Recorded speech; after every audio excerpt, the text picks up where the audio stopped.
Okay, for step 13 is relatively easy.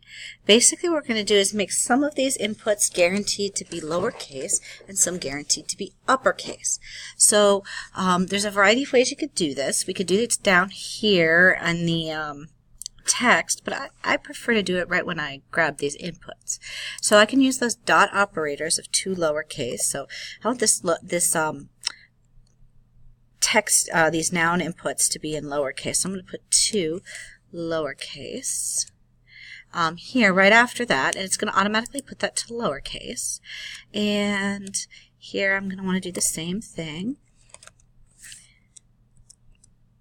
And I'm going to do that for everybody but, oh, excuse me, I forgot my dot.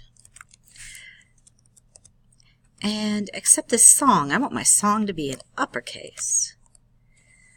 So I'm going to put 2 uppercase so it'll automatically move it. And then I want my verb here to be in uppercase as well. So that's up to you how you would like to do that. That's your choice. We'll put those in there, and that's going to sort of sanitize our inputs and make them look nice when we get them. It's going to store them that way in these variables. I could have chosen to do it down here, but then it would just change it in the printout. It wouldn't store it in the variable. So that would be the difference, is that if I want to store these variables as the user put them, I would use that dot operator down here. If I want to store the input change to upper or lowercase, I would handle it up here.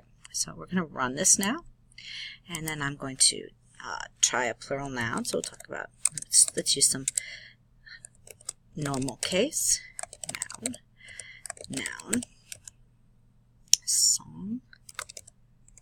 Ugh, that was ugly.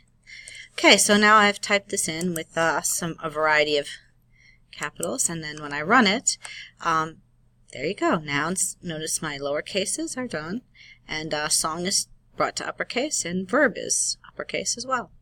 And that's all that there is for step 13. And finish.